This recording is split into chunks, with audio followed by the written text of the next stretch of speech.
Okay, let's go on now really to talk in this section about second or vicarious trauma. Second or vicarious and vicarious trauma is what it should read, is when the trauma healer, you, experiences the same sights and symptoms of trauma without actually experiencing the trauma. As a trauma healer, there is a good possibility you will experience secondary trauma.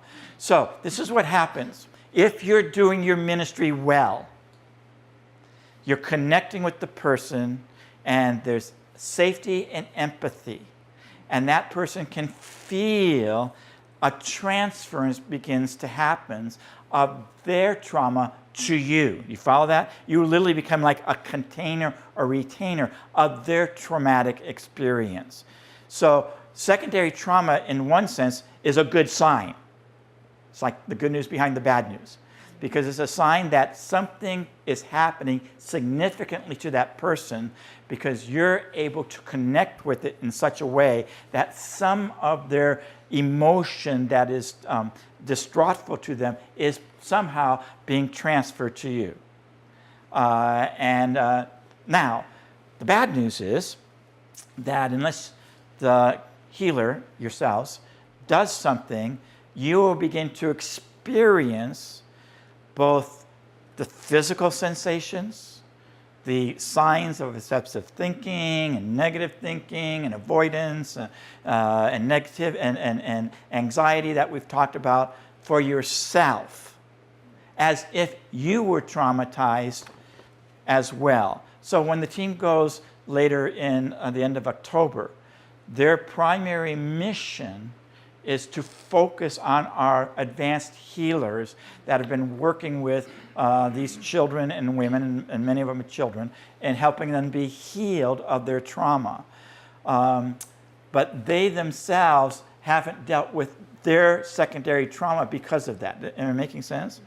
And added to that, and I'm just talking about the team that is going here later, 1st of November, and maybe other teams in the future, depending how that goes, is that these healers also have their own trauma that they have not fully healed. Lori brought up the question earlier, what happens to a person that is traumatized a second time with a previous trauma they haven't been healed of? Well, it complicates their lives and makes their lives much more difficult. Same thing is true for those that are healers. So they may have only had one traumatic experience, but they're not on the road to healing for it. And now they're engaging in healing others that are traumatized. You with me?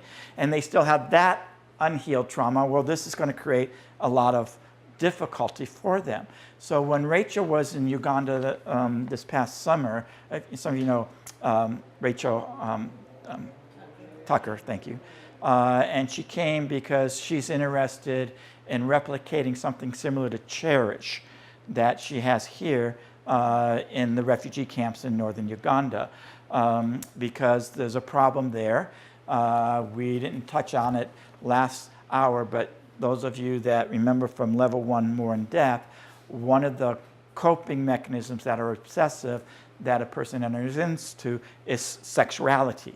And so in these camps where you have close to 800,000 unaccompanied minors that are predominantly adolescent, you have a lot of sexual activity, and it occurs as a way of coping with their trauma. I'm making sense, right? And so the consequence of that is a lot of unwed moms. And so this is something we became aware of, and last spring Rachel and I had a conversation about it, and she goes, well, I'll come visit and see what we can do. The reason why I'm sharing that story is initially we were only going to have a training in what she does for Cherish, which is this mentoring program, with about 6 of our healers, where it turned out that the word got out, and I think they had like 28 women show up in the home we have now there, Parakletis house. And what happened was she just started teaching this section on identity, if you're familiar with her curriculum, which is the fundamental and foundational essential first step in being a mentor and helping others, is know your identity in Christ and that kind of thing. And she didn't get very far into it before one of the participants, and I'm free to share her name because she's given permission, is Reverend Alice. Now, Reverend Alice, when I'm in Uganda, I go to her church, which is an Anglican charismatic church called St. Philip. She's the pastor. She pastors 2,000 people in this church. And she's a wonderful woman. She heads up our program for the replaceable sanitary napkins that we provide for high school girls in several of the high schools in the camps. And so as Rachel's talking about identity, Pastor Alice, now keep in mind that she is in Arua, where her church is.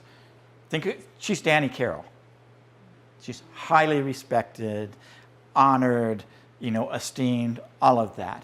And now she suddenly begins to disclose about, I won't go into her own sexual assault and trauma. Okay? Well, once you have a person of that level open up, it just opened up Pandora's box. Everybody's breaking down, and it was both, very emotional and a dramatic moment and whatnot. And as Rachel came back to report this to me when she returned here a few months ago, or a month ago, she said, including all your healers, which I kind of suspected but didn't know for sure. Because I'm a guy. Remember we talked about this, remember? One of the reasons why we're training you is because even Reverend Alice, I knew she had some trauma, she kind of alluded to it, but she would never tell me what she told those other women. Right? Why? Because I'm a man. Okay, thank you. And yes, I am a man. And I'm happy about that. So it doesn't surprise me that 6 of our leading healers that were there that are women didn't tell me about whatever they've been through. So when the team goes, Rachel says they need to understand that they're not only dealing with the secondary trauma these healers experience, but what's coming out of that is their own trauma that's never been healed. Okay, so you got that. So all I'm saying is this. As you begin to experience your own secondary trauma, don't be surprised that what you may have thought been healed, and I'm not saying God didn't do a measure of healing. You with me? Other things might begin to resurface. That's why, for example, Laura Hall, who's not here, and Monique Poole, what we have for our teams returning, that will be returning, is that they are going to be available for aftercare. So our aftercare, unlike other kind of ministry trips, is not, I don't need a briefing from you of what happened. Okay, Dennis will give me that in Prosy. What I want to make available to our teams is Laura and Monique, who will help you process whatever has stirred up in you, if anything, from what you experienced as you tried to minister to these women. Because there is not the time for you to deal with it. It has to be delayed. It has to be deferred to another time. I was watching some movie. I know I was watching that, the SEALs, the Benghazi movie. Have you seen that? What's it called? Wasn't that on last night? I don't know if it was on last night. I watched it on Netflix. But you know the movie I'm talking about, this raid on Benghazi that happened a couple of years ago? Anyway, there's a scene in that movie where, because there's a lot of action, a lot of shooting, a lot of combat, all this kind of stuff. So I'm not necessarily recommending the movie. But the scene I want to refer to is a scene where one of the guys is starting to break down because his buddy got killed. Right. And the guy in charge looks at him and shakes like, now's not the time.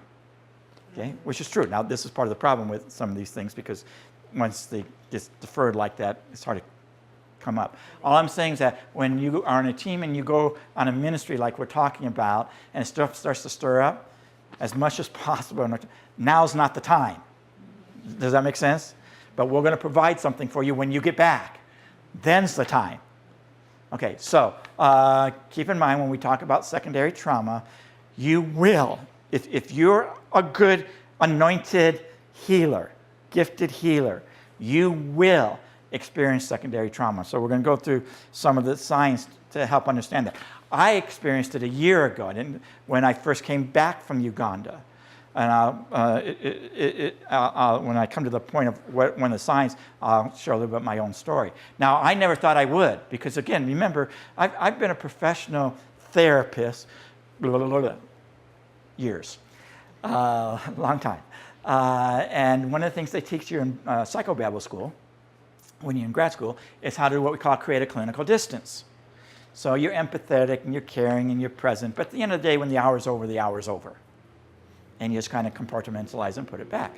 And I was able to do that for 30 years, no problem, quite honestly, no problem. I'm not saying that as about, because some people go, how do you handle this and all these problems? Well, you're trained, in my experience, to learn how to create this clinical distance while still maintaining presence and empathy. You with me? Okay.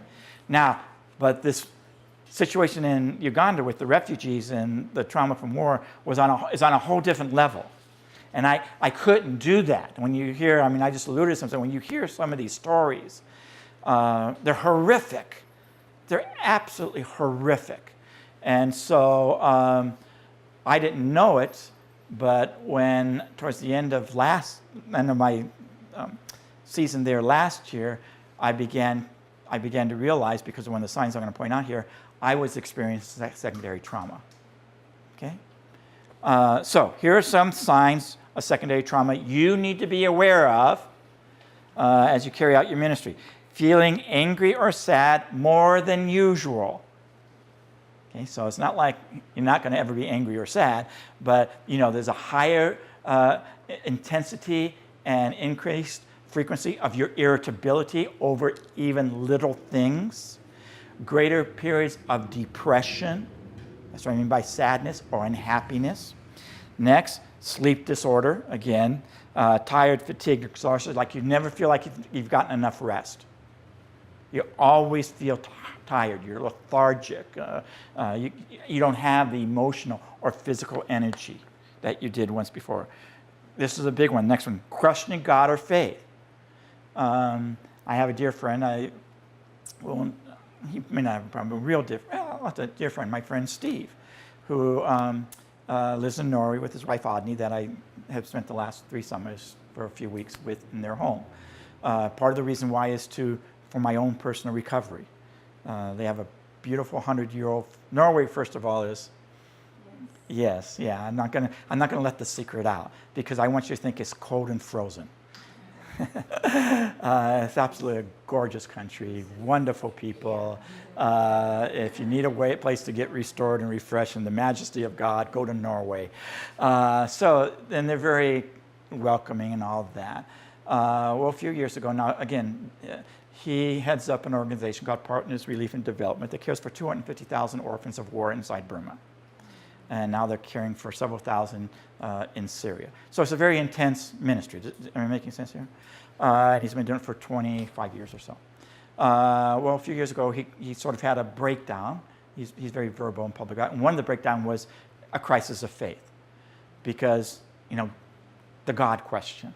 Why are you if you're such a good God, why is this horrible things happening? And he knows all the theological answers. You understand that. He's very bright. But on a personal, experiential level, when you hear this and you see that, again, going back, the girl that has been raped, when you see the young man that watched his baby sister be thrown into a fire, okay, this is a whole different level than I had a fight with my wife or husband. And you begin to really question, does God really care? Why would he let such a horrific thing like I just described happen? What's it? So it's not unusual that a person who's the healer, even though you see healing taking place, you hear the stories and you wonder, God, what is that about? What is that about? Sunday I'll be preaching at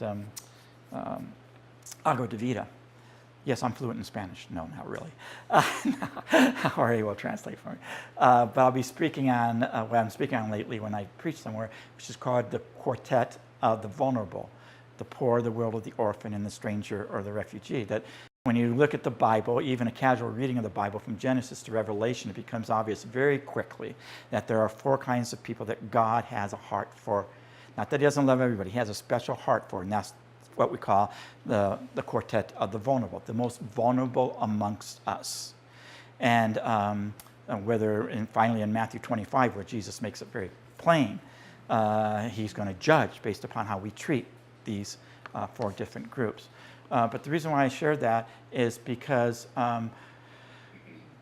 what helps with the crisis of faith is to understand that those that are the most vulnerable amongst us, God has a heart for, a special heart for.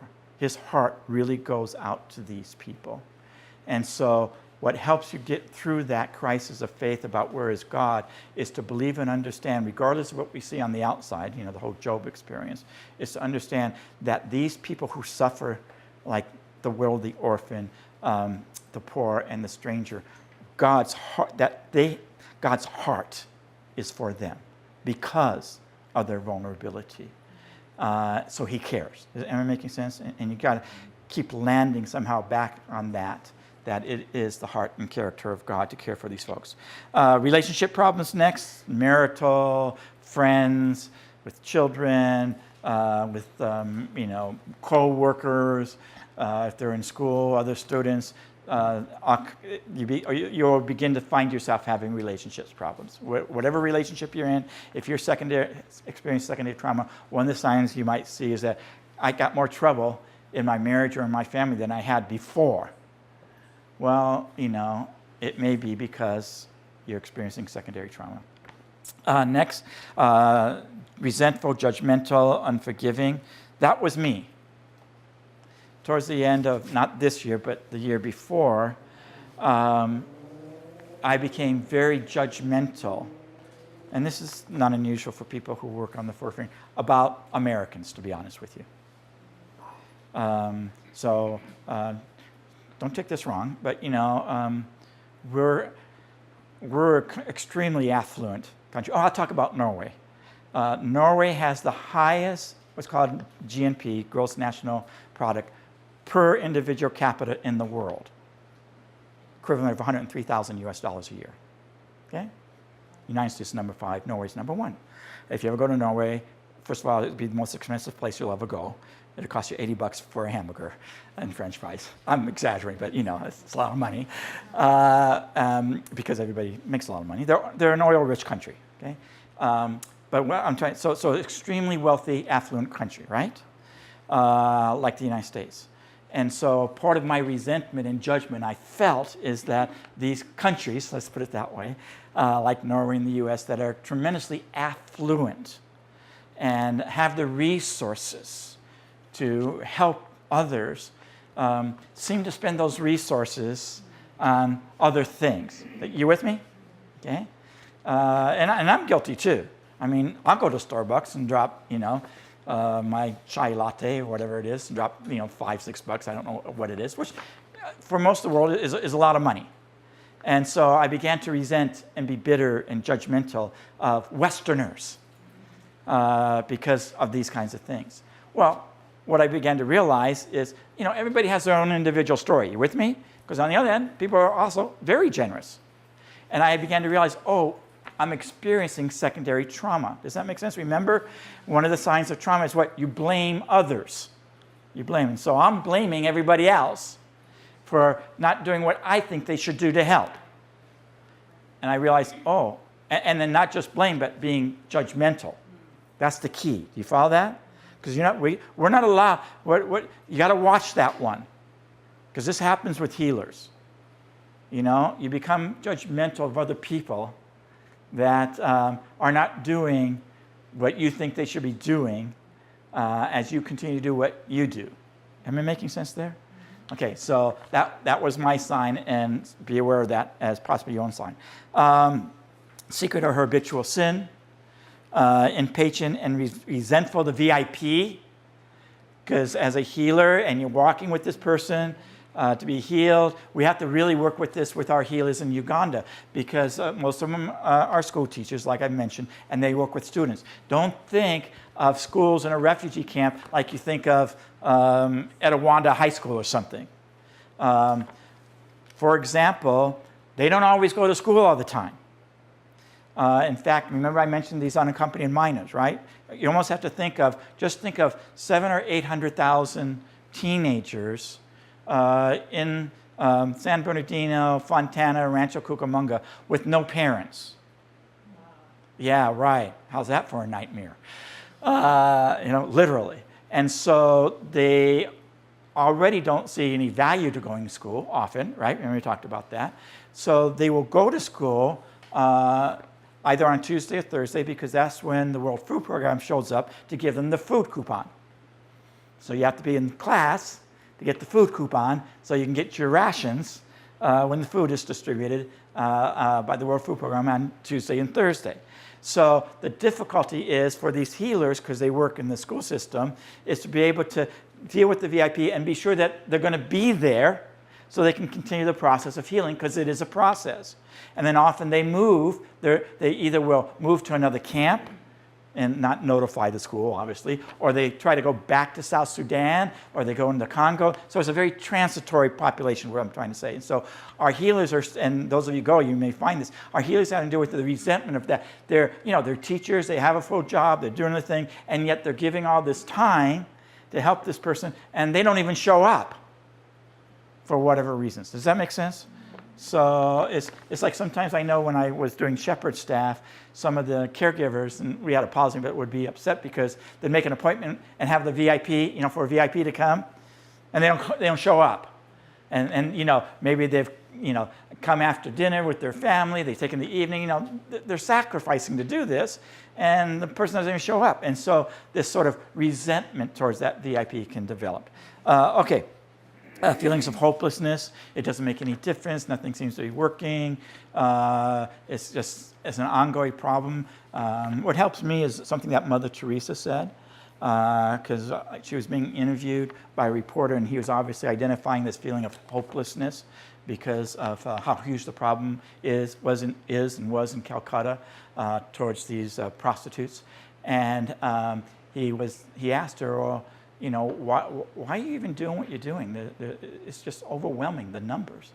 And I love what she said. She said, we dip our hand into the sea of suffering humanity and do what we can. I love that image. Right? That's like, just put your hand in all the suffering and just do what you can. And so that can help with your own feelings of hopelessness. Negative attitude and burnout are another common sign. Okay, take a look at the next page. Let's see what time we're at. Oops. What to do, how to heal. A friend in a safe place. As a healer, if you're going to cope successfully in a healthy way with your own secondary trauma, you'll need to have a friend in a safe place. Not friends, but a friend.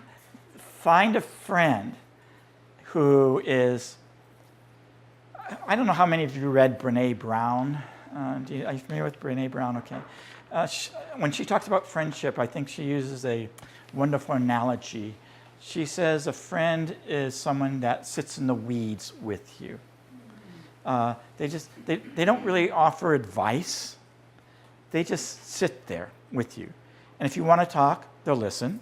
If you don't want to talk, it's okay. They're just present. Am I making sense? So when I talk about a friend, please, if you don't have one, find a friend that isn't going to criticize you or judge you or advise you, even if it's good advice. They're not going to counsel you. Their friendship for you in your secondary trauma is simply to listen, and more importantly, simply to be there. Because there's something in the sense, because remember, one of the problems is this isolation that can occur. So one of the benefits of a friend like that is that there's somebody that has a genuine love for you, that they will just be with you. So when you call them, they don't ask you, what's the problem?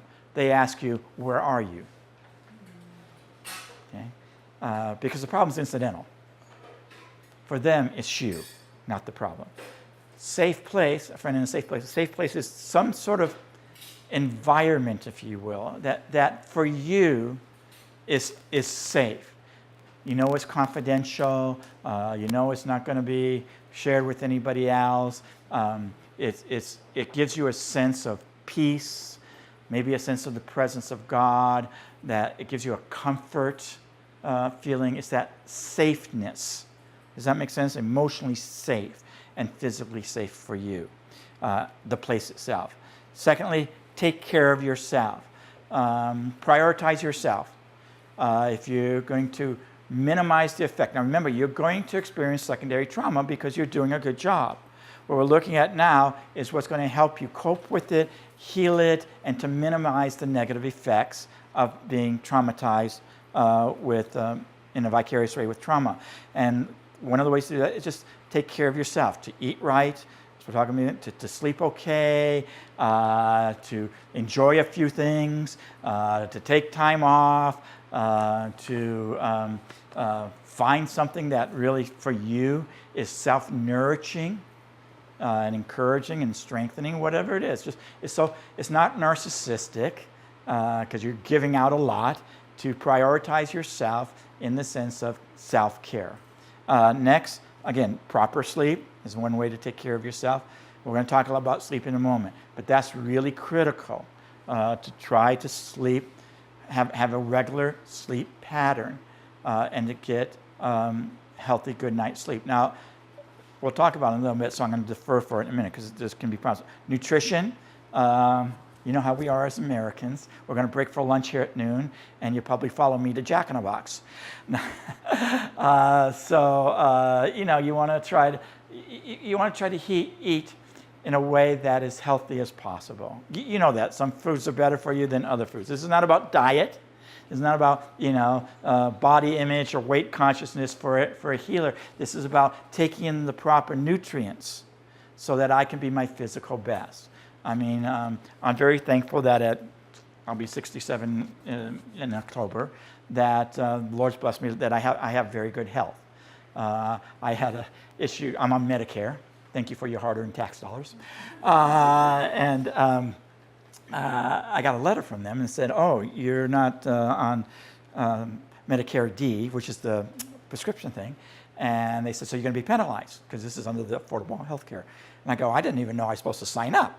So I called them. They're very nice. And I go, "What? I didn't know I know I had to sign up for Medicare A and B, right? But I didn't know anything about this because I don't have any prescription drugs, right?" So when I go, "No, I don't need that because I don't have any medications that I take." And they go, no, you don't get it. It doesn't matter if you do or not. You're 66 years old, and as far as Uncle Sam is concerned, you need to be on this thing, and you're going to be penalized if you're not. And so I started to think, okay, well, and it worked out fine. It's really a minimal charge and that kind of thing. But what I'm trying to share here is that, the Lord's been very good to me, that I'm okay physically. A lot of people I know suffer with MS, so that I don't kind of need that kind of thing, except they think I do. But you need to take care of yourself, is what I'm trying to say, with your own, how you eat, so that you know that you're eating the right kinds of foods, because it does affect how you're going to feel. Exercise, okay? Some of you run marathons. I'm not saying you have to run a marathon, but you should, you understand. You get it? This is part of taking care of yourself. You have to do regular exercise. If you can't do it for yourself, think of it, I got to do this for the people I'm caring for. Because God wants you along, unless He tarries, He wants you around for as long as possible. Did you know that? Jesus can come back at any time, but if He decides to tarry, my responsibility, your responsibility is to keep ourselves as healthy as possible, to stay around as long as possible, so that we can serve Him for as long as possible.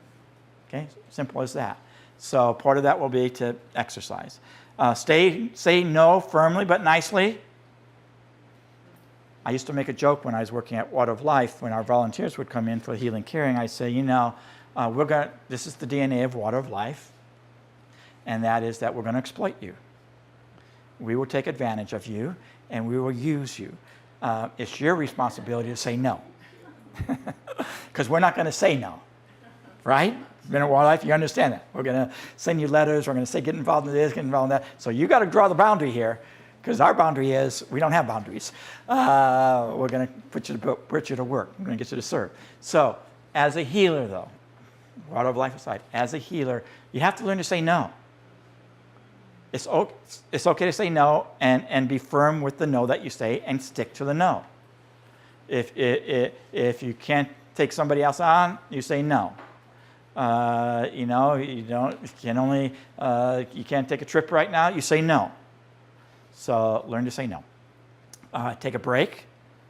I'm a big believer in that. Take some time. It's well worth the investment for you to do that. Get prayer. Have people that you trust that are able to pray over you. Stay in the scriptures. And then ultimately just take it to the cross. Because that's where, when you suffer secondary trauma, you're going to need to take it to the cross and let it die on the cross with Christ and be resurrected. Now, some dangers of being a healer. You can become the object of the VIP's anger.